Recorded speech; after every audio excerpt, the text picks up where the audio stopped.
Hello दोस्तों, स्वागत है जी सभी को आपके अपने YouTube चैनल सक्सेस मास्टर भाई अनूप सरकार पे। तो मेरे भाई, हम लोग जैसा कि आपको पता है कि बीपीएससी टीआरई 4.0 के लिए मैथ्स का ये प्रैक्टिस सेट चल रहा है ना, जिसके अंदर हम डेली के डेली आपको 15 क्वेश्चन का प्रैक्टिस सेट कराने वाले हैं। अच्छा, ये जो क्वेश्चन होगा वो आपके एग्जाम से बहुत ज़्यादा रिलेवेंट है। आपके ही एग्जाम के पर्सपेक्टिव से देख करके, मतलब आपके ही एग्जाम को ध्यान में रखते हुए, बीपीएससी टीआरई 4.0 को ही ध्यान में रखते हुए हम लोग जो है वो ये बैच, ये जो सेट है प्रैक्टिस सेट, वो आपको दिया जा रहा है। ठीक है ना। तो ये बहुत ज़्यादा बेनिफिशियल, बहुत ज़्यादा फायदा होने वाला है। बस एक काम करना है कि आपको डेली के डेली ये प्रैक्टिस बैच को देख लेना है बस, और कुछ भी करने की जरूरत नहीं है। ये मेरा गारंटी है मेरे दोस्त कि आपका जो है वो मैथ दमदार हो जाएगा। इसमें कोई भी नो डाउट, कोई भी डाउट वाली बात नहीं है। ठीक है, चलिए तो शुरू करेंगे। एक एक सवाल करेंगे आराम आराम से, और हर सवाल आपको बहुत ही अच्छे तरीके से समझ में भी आएगा। ठीक है ना। तो शुरुआत करते हैं सबसे पहले सवाल से। सबसे पहला क्वेश्चन क्या कहता है जी? सबसे पहला सवाल है मेरे भाई कि यदि निम्न आंकड़ों का बहुलक 12 है तो के का मान पता करना है। ठीक है जी, बहुलक 12 है जी, तो के का मान पता करना है। यानी के का मान क्या होगा यदि बहुलक 12 है। देखिए, बहुलक का मतलब क्या होता है, अगर हम पहले ये समझे कि बहुलक का मतलब क्या है। बहुलक का मतलब होता है जी कि जो सबसे ज्यादा बार आएगा मेरे प्यारे भाई, वही क्या है जी? बहुलक है ना। जो सबसे ज्यादा बार आएगा ना सर, वही क्या है? बहुलक है। तो हम बोले कि इस पूरे डाटा में सबसे ज्यादा बार कौन आ रहा है? आप बोलोगे सर सबसे ज्यादा बार।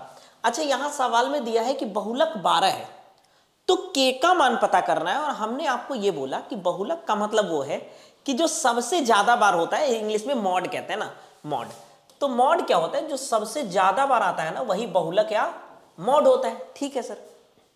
तो हम ये बोलना चाह रहे हैं कि अगर बहुलक 12 है, यानी मॉड अगर 12 है, तो इसका मतलब ये है कि इस पूरे डाटा में सबसे ज्यादा बार 12 आना होगा, है ना। सबसे ज्यादा बार क्या आएगा? 12 आएगा।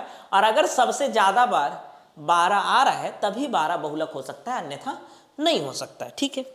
तो हम ये कह रहे हैं कि सर अगर आप देखें तो 12 कितने बार है? एक बार, दो बार, है ना। दो बार अभी 12 देखने को मिल रहा है।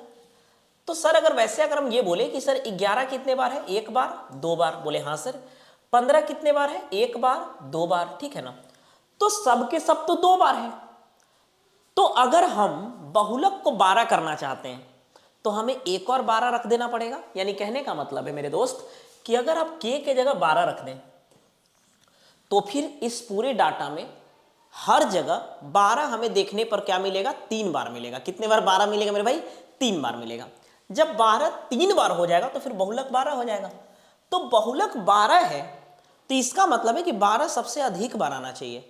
और हर संख्या यहाँ पे, जैसे 11 को भी देखे तो 2 बार ही है, 12 भी 2 बार था, 15 भी 2 बार था, लेकिन सवाल में तो बोला है कि बहुलक तो 12 है। इसका मतलब 2 बार से अधिक बार हमें करना पड़ेगा 12 को। तो 12 को हम एक बढ़ा देते हैं, यानी 12 के जगह पे अगर हम 12 रख देंगे तो अब 12 कितने बार हो गया? 3 बार हो गया। बाकी सबके सब 2 बार ही है, तो इसका मतलब 12 ही बहुलक है। तो जिसकी कमी है वही हम रख देंगे, है ना। 12 की कमी है तो 12 क्या कर दिए जी? रख दिए, है ना। क्योंकि 12 हमें क्या चाहिए? मॉड चाहिए। ठीक है जी, बहुलक चाहिए। आगे बढ़ते हैं अगले सवाल पर। आइए भाई, सवाल नंबर दूसरा। सवाल नंबर दूसरा आराम से करेंगे और बहुत मजा आएगा ये सवाल में। ठीक है ना। एक्सपोनेंट का सवाल है, घातांक और करनी। ठीक है, चलिए दूसरा नंबर सवाल करेंगे जी, है ना। दूसरा नंबर सवाल कह रहा है कि यदि 25/9 का पावर x+1, 81/625 का पावर x-1 बराबर कितना है? 9/25, तो x का मान क्या होगा? सवाल हमसे ये बोला है। ठीक है मेरे दोस्त, बोले हाँ। तो मेरे भाई, हम आपको ऐसा सवाल ऑलरेडी पहले भी करा चुके हैं, जिसमें मैंने आपको यह बताया था कि आपको क्या करना है जी? आधार को सेम करना है, यानी बेस को क्या करना है? सेम करना है। जैसे मेरे भाई, अगर हम ये बोलना चाह रहे हैं कि सर यहां तो 25/9, यहां कितना है? 9/25 है। ठीक है, तो हम चाहते हैं कि इस 81/625 को भी 9 और 25 के रूप में कर ले। बोले हाँ सर, बिल्कुल कर लीजिए, कोई दिक्कत नहीं है। क्या कर सकते हैं? हाँ जी कर सकते हैं। कैसे कर सकते हैं भाई? तो आप बोलोगे सर ऐसे कर सकते हैं। कैसे? ऐसे, है ना। ऐसे मतलब कैसे? ये हो गया 25/9, इसका पावर कितना है मेरे प्यारे भाई? बोलोगे x+1, ठीक है जी, गुने कुछ नहीं है तो गुना ही नहीं कहेंगे, क्योंकि यहाँ तो कुछ है ही नहीं है सर, तो गुना काहे दे रहे हैं ना। तो ये हो जाएगा 25/9 का पावर कितना हो जाएगा मेरे प्यारे भाई, x + 1। ठीक है, 81/625, 81/625 को मेरे प्यारे भाई हम ये भी तो लिख सकते हैं ना कि 9/25 का पावर 2। आप बोलोगे यस सर ऑफ कोर्स लिख सकते हैं, बिल्कुल कोई दिक्कत नहीं है। और इसका पावर कितना है मेरे प्यारे दोस्त, आप बोलोगे x - 1 और बराबर कितना है जी 9/25। ठीक है, अब हमें कुछ नहीं करना, बस सोल्व करके x का मान निकाल लेना है। बिल्कुल, तो कह रहा है सवाल, यहां पर सवाल क्या कह रहा है, सवाल भी बोलता है क्या, तो यह 25/9 है ना, और यहाँ 9/25 है। हम चाहते हैं कि सर यहाँ 9/25 है और यहाँ भी 9/25 है, जिसका मेजोरिटी, जिसका बहुमत होता है ना वही जीतता है। तो यहाँ 9/25 है, यहाँ 9/25, बहुमत किसका है, 9/25 ज्यादा है, तो हम इसको भी 9/25 ही बना लेते हैं। 9/25, देखिए एक्सपोनेंट में ये रूल होता है कि अगर आप इसको उल्टेंगे ना तो ये पावर नेगेटिव हो जाएगा। पावर क्या हो जाएगा मेरे प्यारे भाई, बोलोगे नेगेटिव, गुने ये हो जाएगा 9/25।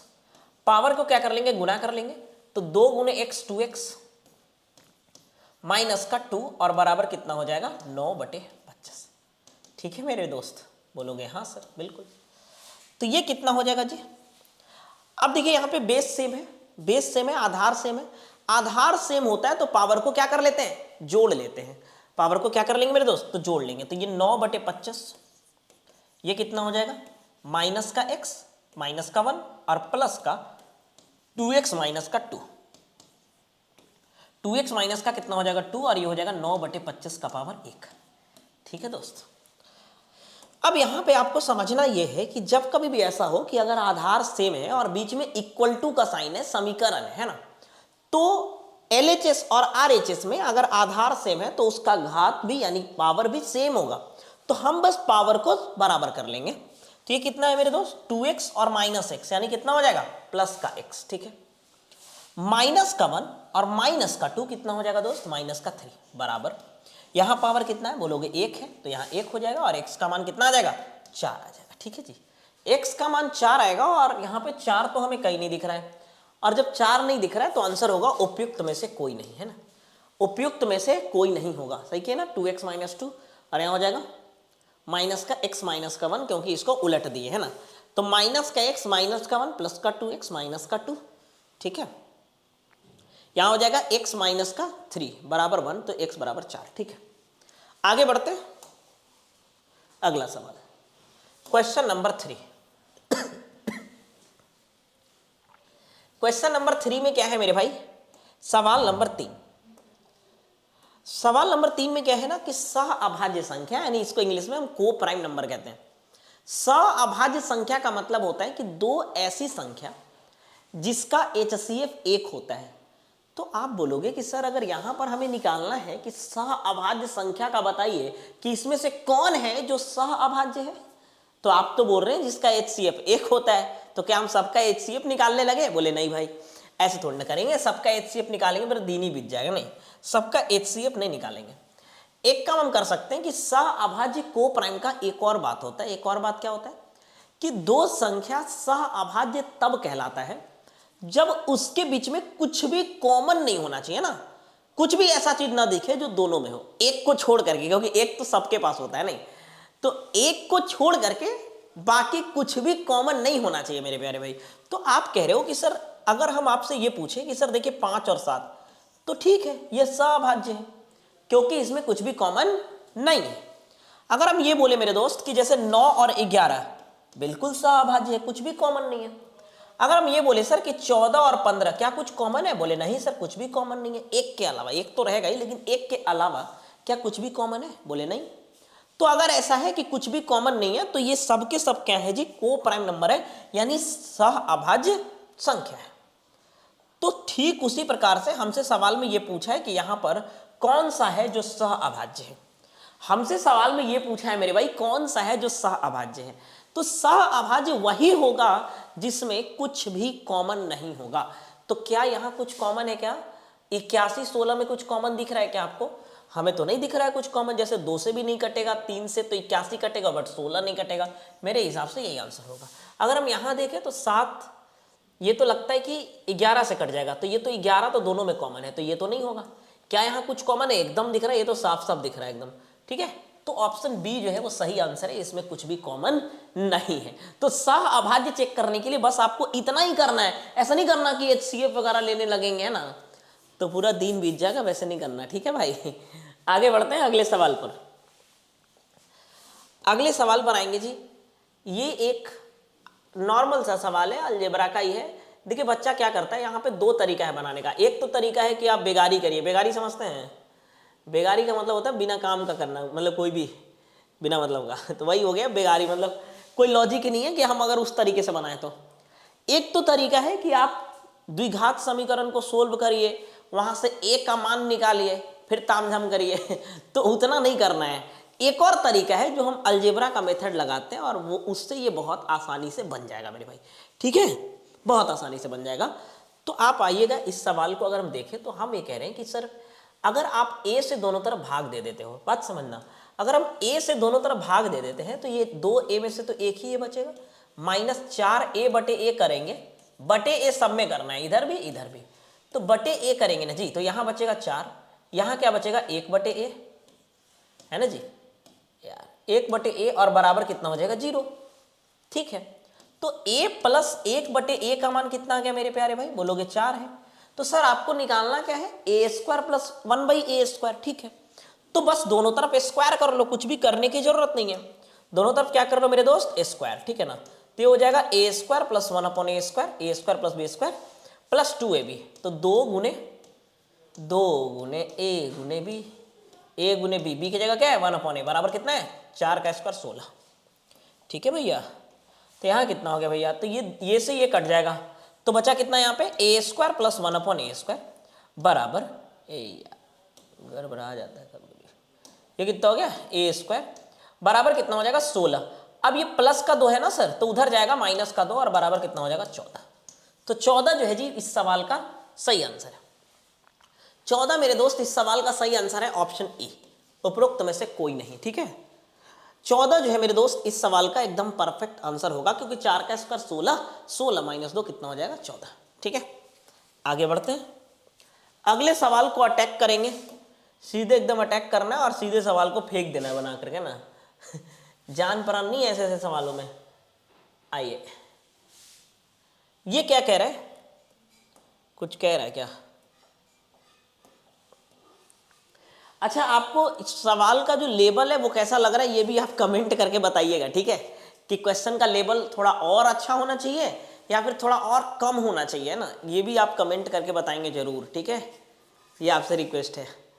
चलिए, क्वेश्चन ये कह रहा है कि एक विक्रेता ने 10 रुपए में 6 की दर से केले खरीदे और 6 रुपए में 4 की दर से केला बेच दिया, प्रतिशत लाभ और हानि ज्ञात करना है, ठीक है,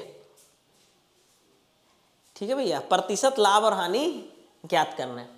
एक विक्रेता है जो 10 रुपया में 6 को केला खरीदता है, 10 रुपया में क्या खरीदता है 6 ठो, 10 रुपया में 6 केले खरीदते हैं। सर ये खरीदने की बात होती है सीपी यहाँ पे, है ना। 10 रुपया में कितना केला खरीदा जी? 6 केला खरीदा, ठीक है भैया।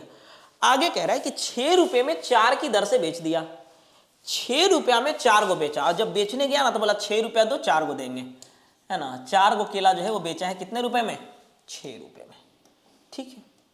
हम ये कहना चाह रहे हैं कि सर देखिए ऐसा होता है ना कि जैसे आप मान लीजिए कि आप 10 केला खरीदे हो और बेच के 5 को बोलेगा कि हमको फायदा हो गया चाहे लॉस हो गया, नहीं बोल सकते हैं। हमको जितना हम खरीदे हैं जब तक हम पूरा बेच नहीं लेंगे तब तक डिसाइड कैसे कर सकते हैं कि मेरा फायदा हुआ या घाटा लगा है, समझ रहे हैं। तो यानी कहने का मतलब है कि जितना खरीदाता है उतना ही बेचेंगे, तब जाके हम ये डिसाइड कर पाएंगे सही से कि हाँ हमने कितना प्रॉफिट कमाया या फिर कितना लॉस हुआ। तो आप बोलोगे सर यहाँ तो उल्टा पलटा लग रहा है। क्या उल्टा पलटा लग रहा है सर?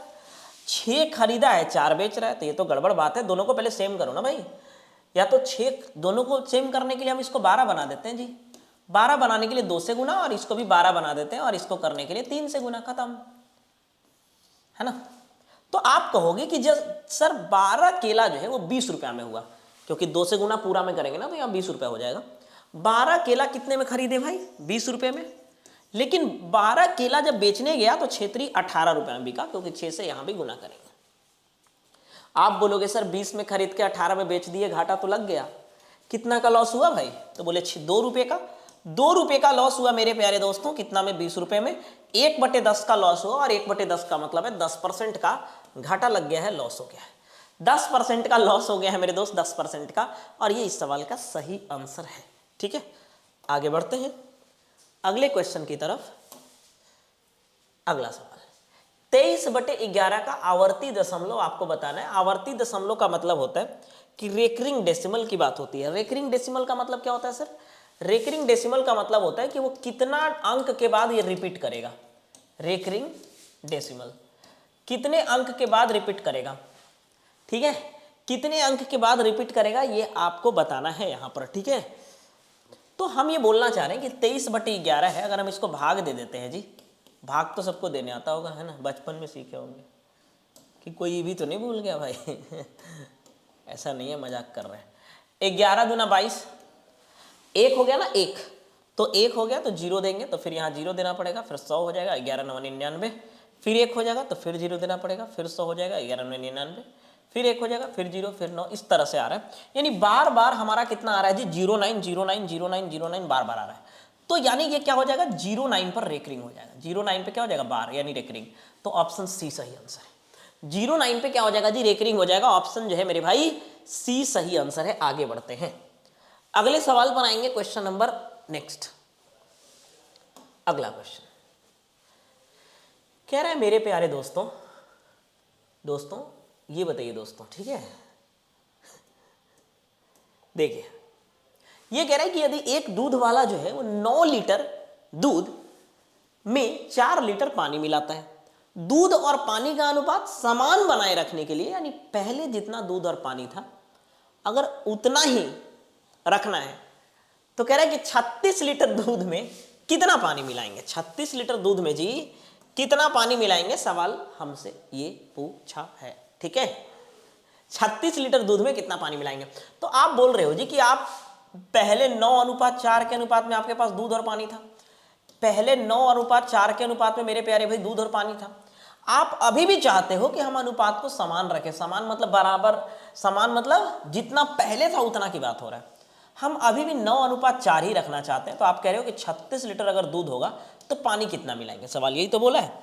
तो आप बोलोगे मेरे प्यारे भाई कि आप बोलोगे कि सर 9 से कितना गुना है, बोले 4 गुना 36, तो ठीक है 4 का 4 गुना कर लेते हैं 16, खत्म कहानी। ठीक है, देखिए कितना आसान सा सवाल है ये सब, है ना। 4 का कितना हो जाएगा, 4 गुना कितना हो जाएगा जी, 16। अगला सवाल पर आते हैं, नेक्स्ट अगला क्वेश्चन आइए। क्वेश्चन में कह रहा है कि यार घसक कह जाता है जी,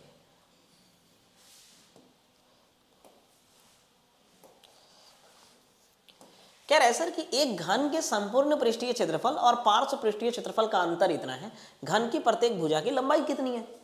घन की संपूर्ण पृष्ठीय क्षेत्रफल, अगर हम घन बनाते हैं, घन मतलब क्यूब, है ना, अगर हम घन बनाते हैं तो दिस इज द घन, है ना, ये घन है, 1 2 3 4, ठीक है, ये अच्छे होता है ना, तो ये घन हो गया, है ना, तो ये साइड है ए।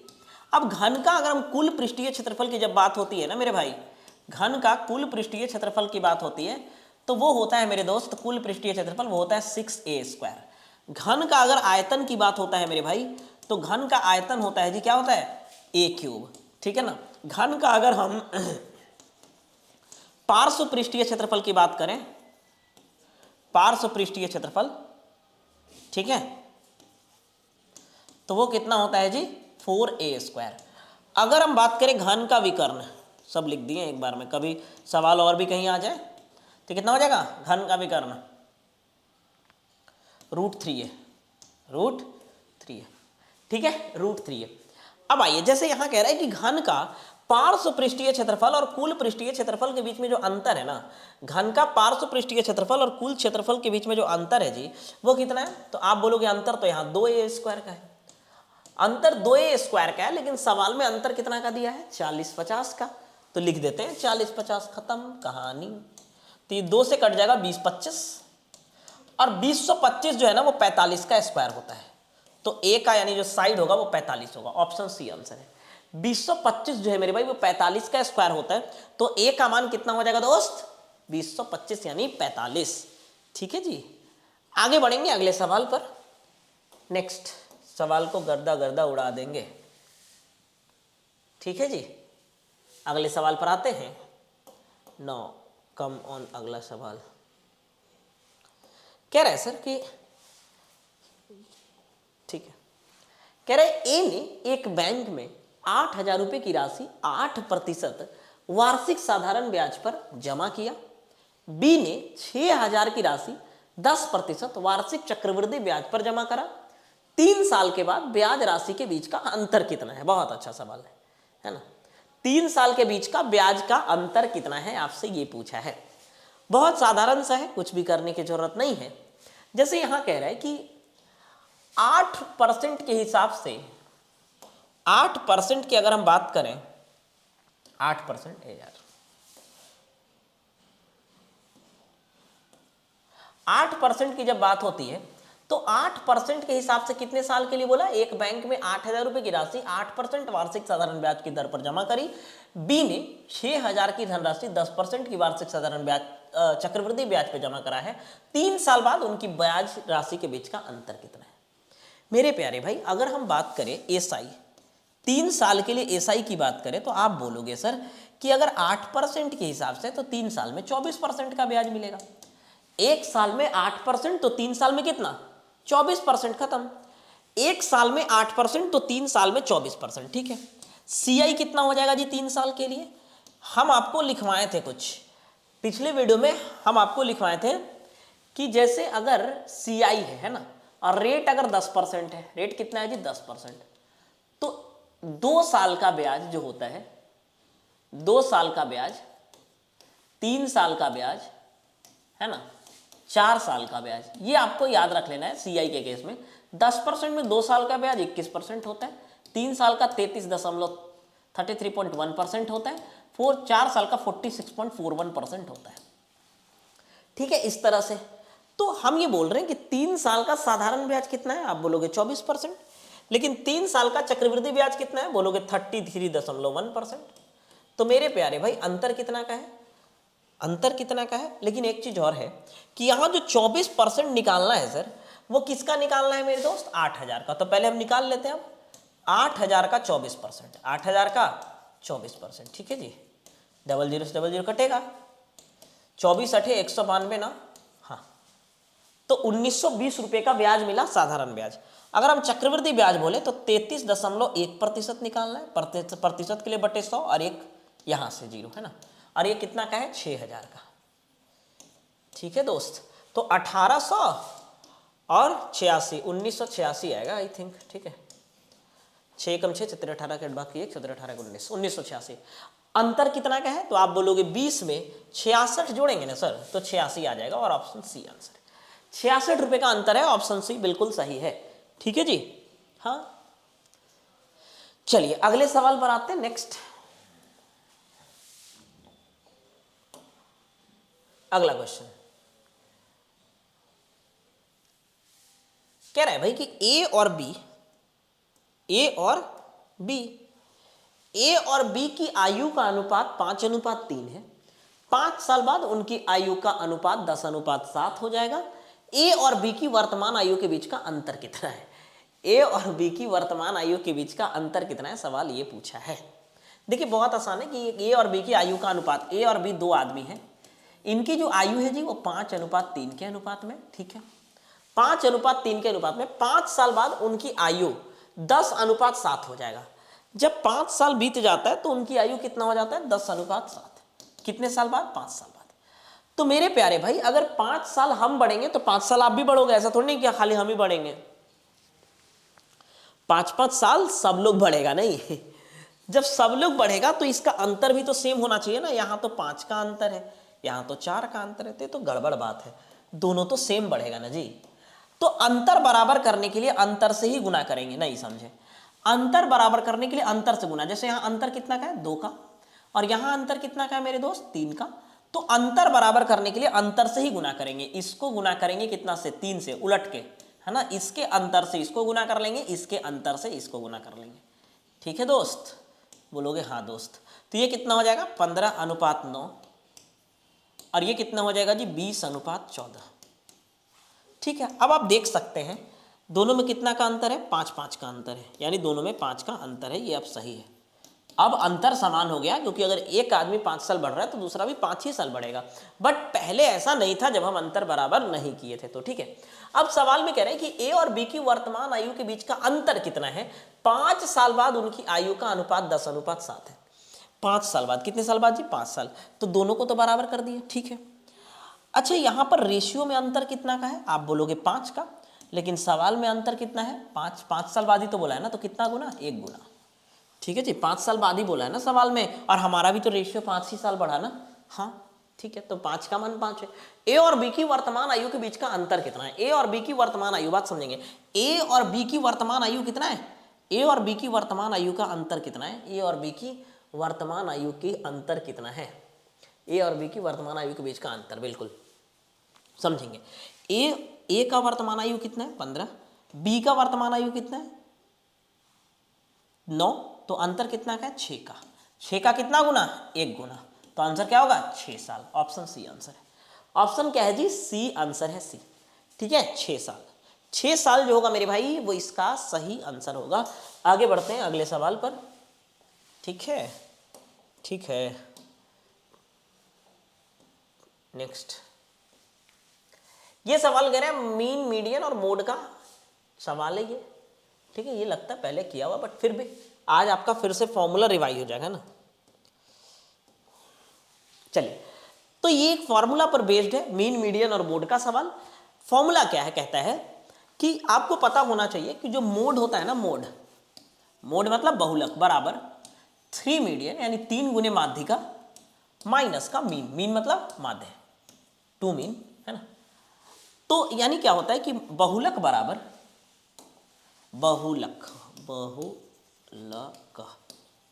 बहुलक बराबर 3 गुने माध्यिका, 3 गुने माध्यिका माइनस का 2 गुने माध्य, यही तो होगा, 2 गुने माध्य। ठीक है जी, हाँ, 3 गुने माध्यिका बराबर क्या हो जाएगा दोस्त, 2 गुने माध्य हो जाएगा। काम करो ना जी, 3 गुने माध्यिका बराबर 2 गुने क्या हो जाएगा, माध्य हो जाएगा। ठीक है, अब आप समझिएगा, जैसे यहां कह रहे हैं कि बहुलक कितना है सर, 24 है, तो 24 रख देते हैं। बहुलक कितना है जी, कितना है, 24 है, तो हम यहां कितना रख देंगे, 24।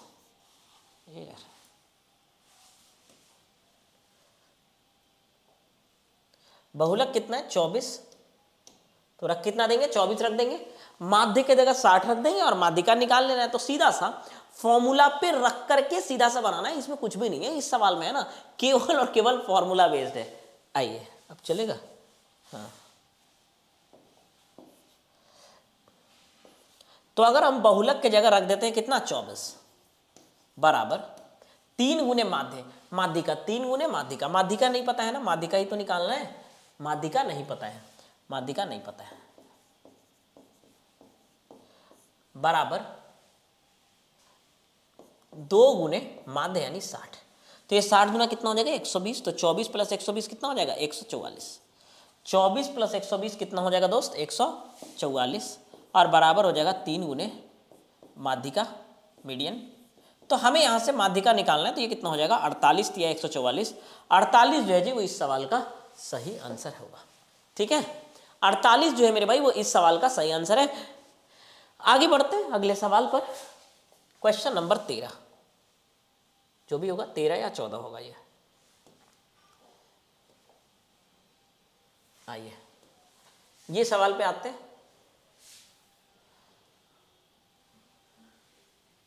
चलिए, क्वेश्चन ये कह रहा है जी कि 60 किलोमीटर प्रति घंटे की चाल से चल रही 243 मीटर लंबी एक रेलगाड़ी एक सुरंग को पार करने में 42 सेकंड का समय लेती है।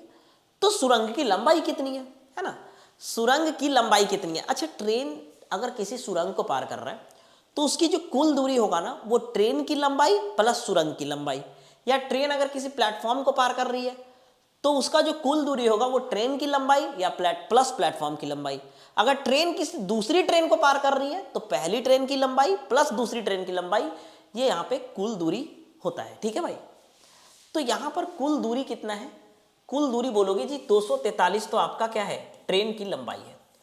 243 मीटर की लंबी तो एक रेलगाड़ी है। हम x मीटर का सुरंग मान लेते हैं और 60 किलोमीटर प्रति घंटे की चाल से जा रहा है और इसको कितना लगता है 42 सेकेंड। लेकिन बात समझिएगा जरा सा, यहां पर 42 सेकेंड है और दूरी भी मीटर में है, तो 60 किलोमीटर प्रति घंटा तो किलोमीटर प्रति घंटा में, हमें उसको चेंज करना पड़ेगा किसमें, मीटर पर सेकेंड में। तो किलोमीटर प्रति घंटे को मीटर पर सेकेंड में चेंज करने के लिए, किलोमीटर प्रति घंटे को मेरे भाई मीटर पर सेकेंड में अगर चेंज करना है तो 5/18 से गुना कर लेंगे, ठीक है ना। और अगर इधर से इधर जाना है जी तो 18/5 से गुना कर लेंगे, ठीक है जी। अगर मीटर से किलोमीटर में जाना है तो 5/18 और ऐसे फिर 18/5, ठीक है जी। चलिए आगे बढ़ते हैं। ये कह रहा है कि 60 किलोमीटर प्रति घंटे की चाल से चल रही 243 मीटर लंबी एक रेलगाड़ी एक सुरंग को पार करने में 42 सेकंड का समय लेती है, तो सुरंग की लंबाई कितनी है। तो हम ये कह रहे हैं कि ये किलोमीटर प्रति घंटा को मीटर पर सेकंड में करने के लिए 5/18 से गुना कर लेते हैं। बिल्कुल सही है। अगर हम काटते हैं मेरे दोस्त तो कितना हो जाएगा, 6 से कटेगा 3 बार में, 6 से कटेगा 10 बार में, तो कितना 50/3 नहीं, हाँ, तो कितना हो जाएगा 243 प्लस x बराबर हो जाएगा जी 42, है ना। ये गुना करेंगे ना इधर तो ये हो जाएगा 50/3, 3 से कटेगा 14 या 42, 243 प्लस x और ये हो जाएगा 700। तो x का मान कितना आ जाएगा, 10 में से 3 जाएगा 7, है ना। फिर कितना आएगा, 9 में से 4 जाएगा 5 और इधर 4। ऑप्शन ए आंसर है 457। 457 जो है मेरे भाई वही सवाल का सही आंसर है। आगे बढ़ते हैं अगले क्वेश्चन पर। नेक्स्ट ये कह रहा है जी कि अगर यदि दो संख्याओं का महत्तम समापवर्तक 12 है तो कौन सी संख्या है जो उसका लघुत्तम नहीं हो सकता है। दो संख्या का अगर महत्तम समापवर्त 12 है तो कौन सी संख्या है जो उसका लघुत्तम नहीं हो सकता।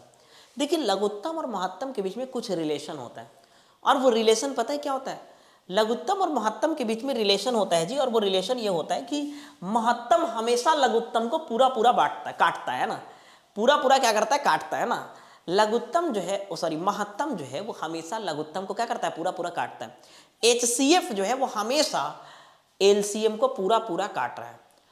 अगर कोई HCF LCM को नहीं काट रहा है तो ऐसा हो नहीं सकता, क्योंकि फिर तो वो उसका HCF नहीं होगा।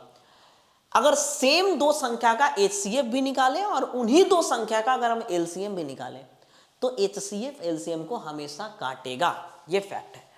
तो क्या यहां कौन सा काट रहा है, अगर आप बोलोगे सर 12 से तो ये कट रहा है, तो हाँ जी ये LCM हो सकता है।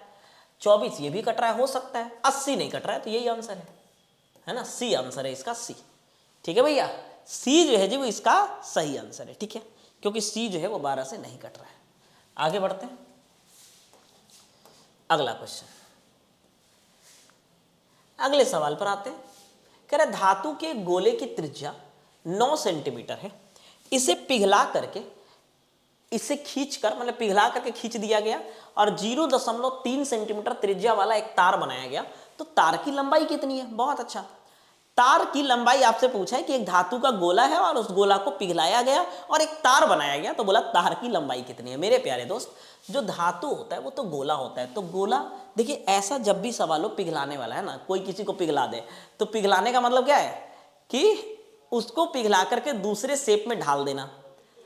तो अगर पिघलाने वाला जो भी सवाल होता है तो वहां पर आयतन बराबर होता है, वॉल्यूम क्या होता है जी, बराबर। आयतन क्या होता है मेरे प्यारे भाई, बराबर होता है। आयतन को बस हमें बराबर करना है और कुछ नहीं, ठीक है। तो जब हम आयतन बराबर करेंगे तो आयतन कितना हो जाएगा, 4/3। गोला की बात करें तो 4/3 pi r cube, pi r cube. R कितना है मेरे भाई, 9 गुने 9 गुने 9, 9 गुने 9 गुने 9, ठीक है ना। अब तार की जब बात आती है तो तार कैसा होता है, सिलिंड्रिकल लंबा होगा, है ना, सिलिंड्रिकल होगा ना तार, ऐसे करके, यही तो तार होगा, ये वाला त्रिज्या होगा तार का। तो तार की लंबाई का मतलब है तार, ये जो बेलन है ना, बेलन का हाइट है ना, यानी ऊंचाई, तो ये हाइट होगा, ये लंबाई बोले या हाइट बोले। इसी को अगर खड़ा कर देंगे तो हाइट हो जाएगा, सुधार देंगे तो क्या हो जाएगा, लंबाई हो जाएगा। 4/3 पाई आर क्यूब बराबर कितना हो जाएगा, pi r square h, pi r square यानी कितना हो जाएगा 0.3 गुने 0.3 गुने एच, h का मतलब हाइट या लंबाई, ठीक है ना। चलिए, तो आप बोलोगे सर ये तो बहुत आसान है सर, पाई से पाई तो कट गया, 3 से ये 3 कट जाएगा, 9 कट जाएगा 3 बार में। अच्छा ये 2 3 से ये 2 2 3 से 1 9 कट जाएगा, बिल्कुल कट जाएगा। ये 2 0 है ना, तो नीचे 100 आएगा ना, इधर आ जाएगा 100 गुना में, ठीक है, इधर चला जाएगा ना ऐसे घूम के, ठीक है। तो कितना हो जाएगा, 4 3 12 9 108 00 108 00 108 क्या हो जाएगा जी 00 सेंटीमीटर। अब ये चूंकि सेंटीमीटर में आया, क्यों आया सेंटीमीटर में, क्योंकि हर डाटा यहाँ पे सेंटीमीटर में था, मीटर में चेंज करने के लिए 100 से भाग दे देंगे तो 108 मीटर होगा, और ऑप्शन बी आंसर। 108 मीटर जो है मेरे भाई वो इस सवाल का सही आंसर है। आगे बढ़ते हैं अगले सवाल पर। चलिए ये बनाना है, अगला सवाल है और मेरे हिसाब से ये लास्ट भी है, 15वां नंबर। चलिए ये देखिए एक लैंग्वेज बेस्ड सवाल है और ये कॉन्सेप्चुअल सवाल है ना, कॉन्सेप्ट बेस्ड है ना, कॉन्सेप्ट पे आधारित है। जैसे ये कह रहा है कि पाई के संबंध में निम्नलिखित में से कौन सा सत्य है। ये पता है ये सेम सवाल आपके एग्जाम में पूछा भी जा सकता है, और ये क्लास 10 या 9 के बुक में एज इट इज सेम सवाल था, आप पढ़े होंगे तो आपको शायद याद होगा। तीसरा एक्सरसाइज में 1.3 के आसपास में, 1.2 या 1.3 में एनसीईआरटी के अंदर ये क्वेश्चन है पहले से। ऐसा नहीं है, मतलब अलग तरीके से, लेकिन यही चीज है। देखिए पाई के संबंध में निम्नलिखित में से कौन सा बात सही है। कह रहा है कि पाई एक अपरिमेय संख्या है। क्या बात सही है? हाँ भाई बिल्कुल सही है, पाई तो एक अपरिमेय संख्या है ना, इसमें तो कोई डाउट ही नहीं है। पाई क्या है? एक अपरिमेय संख्या, ठीक है। अच्छा पाई का मतलब क्या ये होता है कि वृत्त की परिधि बटे वृत्त का व्यास, देख लेते हैं करके। वृत्त की परिधि 2πr, ठीक है, व्यास होता है 2r, तो क्या ये पाई आ रहा है? हाँ जी आ रहा है, बिल्कुल सही है। तो ठीक है, ये भी सही है, ये भी सही है। अब तो यहीं से पता चल गया उपरोक्त में से एक से अधिक। अच्छा पाई का मतलब होता है 3.54, नहीं ये तो नहीं होता है। पाई का मतलब क्या होता है? 22/7। अच्छा हाँ ठीक ठीक, 3.721 और एक आएगा ना 3.14 होगा ना, 54 तो होगा नहीं, 3.514 नहीं, गलत है। तो ये होता है पाई का मतलब 3.14, तो ये तो गलत है, लेकिन फिर भी हमारा ऑप्शन आंसर जो होगा वो डी होगा, उपयुक्त में से एक से अधिक, यानी पहला और दूसरा दोनों सही लग रहा है, दोनों सही है, ठीक है भाई। और है क्या? नहीं है। तो हम ये कहना चाह रहे हैं कि ये 15 सवाल आपको पीआरटी 1 to 5 वाला में या फिर कोई भी बीपीएससी टीआरई 4.0 के लिए बहुत ज़्यादा इंपॉर्टेंट होगा। मैथ्स जिसमें भी मैथ्स आता है तो वो ये लेक्चर जो है बहुत ज़्यादा इंपॉर्टेंट होगा, बस आप डेली देखते रहिए, यही आपसे उम्मीद है। और आप हमसे ये उम्मीद लगा के रखिए कि हम आपको डेली ये क्लास देते रहेंगे और आपका मैथ जो है वो इसी तरह से धीरे धीरे इंप्रूव होता रहेगा, ठीक है भाई।